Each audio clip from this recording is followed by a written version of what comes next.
All right, this message is for my brown people. And although us black folks decided to stick this one out because we did try to warn y'all at the polls, we do see that it's fucked up. California is a blue state. 66% of Latinos in California voted against Trump, but it's not enough. You got to work on your people that hate us. Then you got to rally your people because they hate you like they hate us. And don't tell me this is not about race. There's over 500,000 undocumented immigrants in America from Poland or Russia or Germany, the UK, Italy, Ireland, all over Eastern Europe. But they not joining the protest because they not being targeted. America has always been obsessed with race. You burglarize and steal someone's home, make laws that only protect you, then get upset when they want to move back in. Talking about, we need to protect our borders. Most of you never even met a Mexican American, and if you have, they probably doing a job that you would never want to do anyway. These ain't criminals. They're snatching up students and nurses and builders and farmers, electricians and plumbers. They got fucking armored vehicles pulling up on line cooks. You're separating mothers from their children and telling people who've been here for decades to just go and start a life somewhere else because you're uncomfortable. In their land. You just took their shit and was even too lazy to change the names. It's still San Francisco, San Diego, San Bernardino, Ventura, Calabasas, Rancho Cucamonga. But it's all in the name of law, right? Well, hanging people was law. Owning people was law. Segregation was law. Jim Crow, mass incarceration, redlining, stop and frisk, law, law, law, law, law. Just because it's written don't make it right. You know Adolf had laws too. It's funny how you want people to follow the rules when they only benefit you. So let me get this straight. A man who was found guilty of committing 34 felonies is turning our troops against people who committed a civil violation. Being undocumented is a civil violation, not a felony. So who you put in office is far worse than any of these folks out here just trying to build a life in America. But y'all let him slide because he's white. I'm here in LA and not a single person died during these protests. 5 people died when they stormed the Capitol and those thugs were pardoned. Can you imagine if black and brown people stormed the Capitol? We wouldn't make it onto the fucking lawn before we got slaughtered. You naggers are all savages. You're tearing up property. Are you telling me that an insured Apple store or Louis Vuitton store is more important than the historic Capitol building of the United States? At least when black and brown people riot, it's for survival or civil rights. White America will burn a whole city down because their team won the World Series. So to all my brown brothers and sisters, coming from a people who's been fighting on the front lines for over 400 years, sacrificing our bodies so that Muslims and Asians and Africans and Indians and brown people can live a comfortable life in America, please realize that we are tired. A bit of advice. There is not a word that you can say to make those racists feel compassion because they do not view you as their equal. So keep protesting and going as hard as you can. And to the colonizers who agree with Mr. Trump, let me ask you a question. If all of your land is stolen and someone told you to go home, where would you go? Do not let them convince you that there is not a long history of black and brown solidarity. Do not let them convince you of that. The Brown Berets worked with the BPP. The Young Lords worked with the BPP. The Rainbow Coalition, black and brown solidarity. The Third World Liberation Front in the Bay Area, all of us. It is not to say that there is not inter-community antagonism or that there isn't a need to examine some anti-blackness on that side. It is to say that they really want us to think that our interests are not connected and that we don't have a history of working together. Because ultimately the state is using the same apparatus to enact terror against them as they do to us. So y'all want black folks to come and fight with y'all, come stand on the front line like we always have. But ain't this the same group that refuses to stop saying the N-word?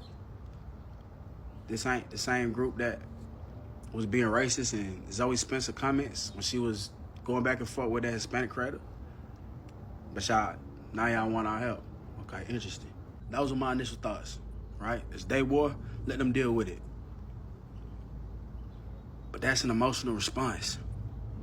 Okay, that's pure bitterness, that's wrong. There's no sense of righteousness in that mindset. And even though it's not, I will fight it is, I will fight. Okay, because today, it's Hispanics and Latinos.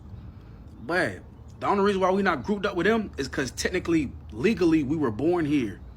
Okay, he arresting them. That nigga trying to annihilate our whole community. And to those of y'all that's making an argument of, well, undocumented immigration is illegal. This what happen when you break the law anywhere. Bro, this nigga put out a quota.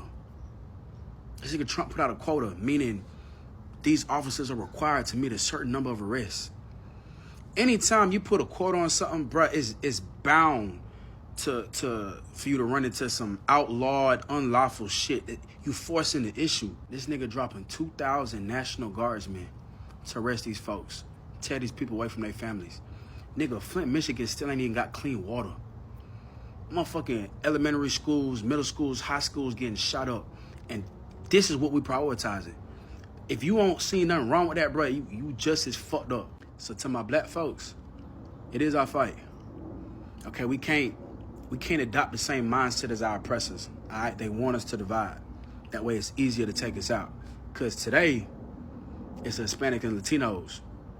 But that motherfucker in the White House, he don't look at us no differently. He itching to get us up out of here. It's only a matter of time. All right, we got to be a part of the change that we want to see. Y'all know when Latinos and Hispanics be like, black Americans are next? They really thought that black Americans are immigrants. And that explains why they voted the way they voted. They tried to get us up out of here. But I got to say to the Latino community, not only did your ESL classes, but the American educational system failed you tremendously. Because black Americans are not immigrants and we're not going anywhere. And this is how ill-informed they are. They really think because they're in the middle between black and white that they're white adjacent. When that's far from the truth. It's only 3 categories that's broken down in this country.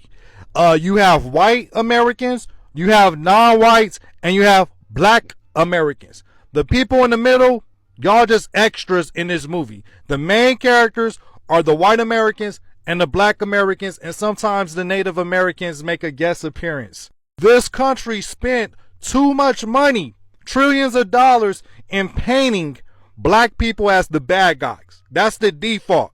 To even get rid of black Americans. As sad as that may sound. And you know who's catching on quick, who's learning the game real quick? Africans and Caribbeans. That's why they're cosplaying as black Americans. They're not cosplaying as black Americans to trick us black Americans. They're doing it to trick white Americans because they don't want to be deported. You broke our trust. November 5th, you broke our trust. If we go outside, things are going to escalate. And we don't trust that you're going to stick around. We understood the assignment. We knew what was going to happen. We tried to tell you that it was going to happen. And then November 5th came. And you guys did not show up. We think you're going to leave us hanging. We know you're going to leave us hanging. We don't trust you. So stop telling us that we need to be united. Stop telling us that we need to support you. Black Americans do have the right to say that we're minding our own business. Black Americans have done enough. Okay? Black Americans don't have to be the voice for every single group and every other person. And black Americans are allowed to be tired, to be like, you know what? Y'all figure it out. We told y'all what to do. You didn't want to listen, whatever. Blah, blah, blah. And another thing, when it comes to other people using the N-word, this is why I say that there is no black and brown. I'm just going to be honest. There is no such thing as black and brown as a collective because you have people like this. And I don't understand why a lot of them feel so comfortable using this word. We are not the same people. We are not the same people. And that's a black man, whether you like what he's doing, which is his job, whether you like that he's doing his job, and he's doing his job, and you're saying, oh, I'll spit in your food, and I'll do this to you, and blah, and then you using the N-word, bro. This what I be talking about. So, like, nah, bro. Ain't no such thing, as a collective, ain't no such thing as black and brown. And honestly, we know how a lot of people feel about us as black folks anyway. So, again, if we say we're opting out and we don't want to speak on what's going on, We don't have to. Because one thing I know is when something happens to black folks, where y'all gonna be? Are y'all gonna lift y'all voices up? No, you're not. As a collective, no, you're not. You're not. Because historically, you never did. So let me get this straight. Y'all out here actually supporting people who are protesting and rioting, being sent back to their home countries in which they are burning the flag of the country that they are supposedly wanting to stay in and waving the flag of the country they don't want to go back to? And y'all support that? Wait, so let's try that again. So they are protesting in the country that they are in illegally and burning that country's flag, who they are trying to stay in, and at the same time riding around with the flag of the country that they came from that they refuse to go back to. And a lot of y'all out there think that they're doing something noble. Like, you're never going to catch me ever being a liberal Democrat. Ever, ever, ever, ever. Can I just be real with y'all for a second? Like, this for the Christian, so you're not a Christian, then you can just move on along anyway. But like, I'm conflicted right now because I really don't know how to fully feel about this situation.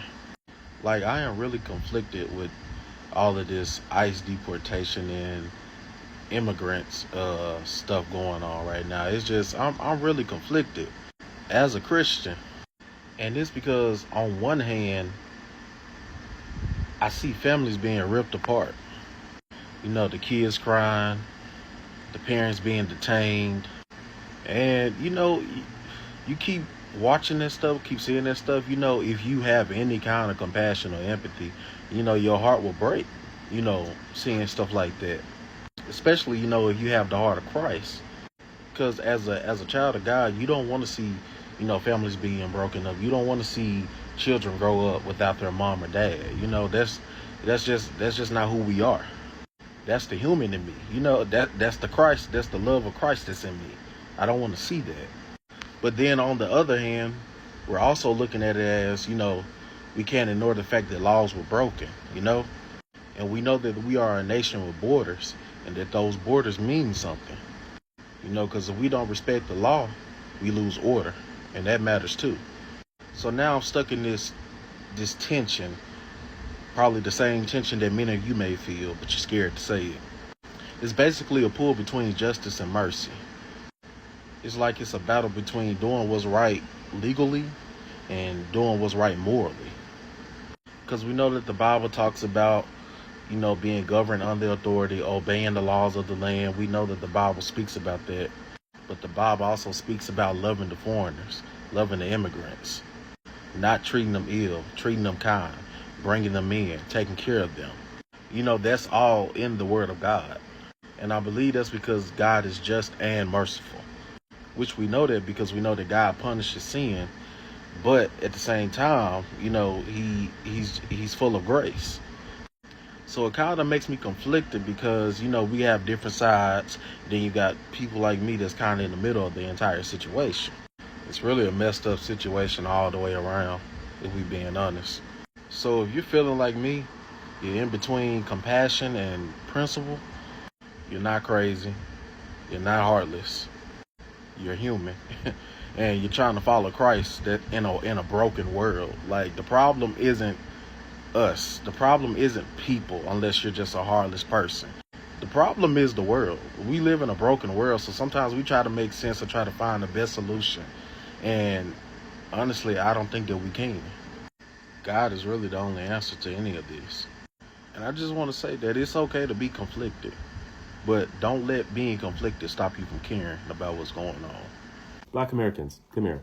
I want to talk about the LA riots, but in a way that's like removed from the emotion and the political charge that's in the air right now. I want to talk about it from like a clear-eyed, unbiased view. It'll be a little bit long, but just rock me for a bit, okay? First point is that, let's be very clear.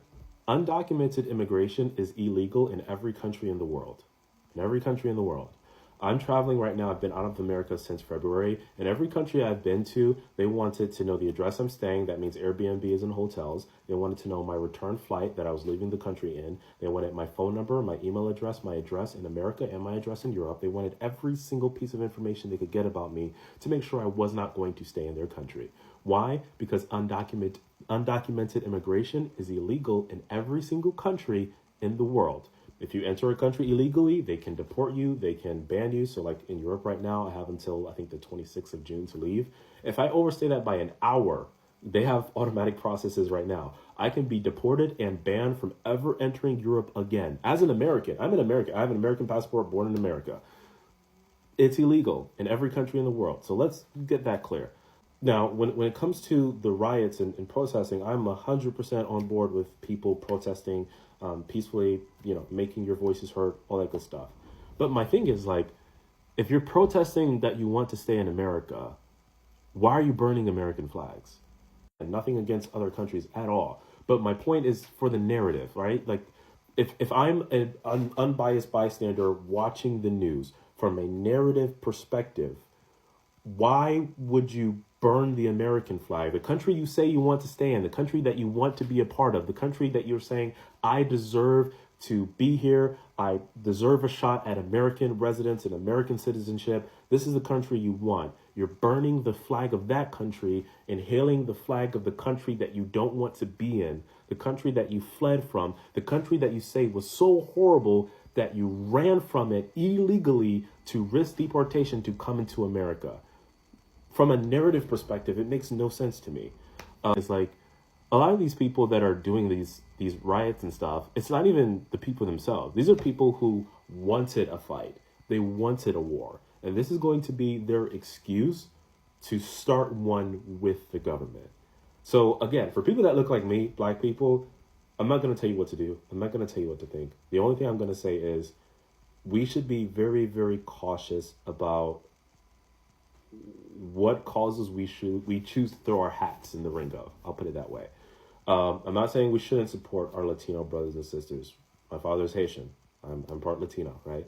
I'm not saying we shouldn't do any of that. What I'm saying is we need to be very, very careful about what fights we choose to fight and how we choose to represent ourselves at this particular moment in time, is what I'm going to say.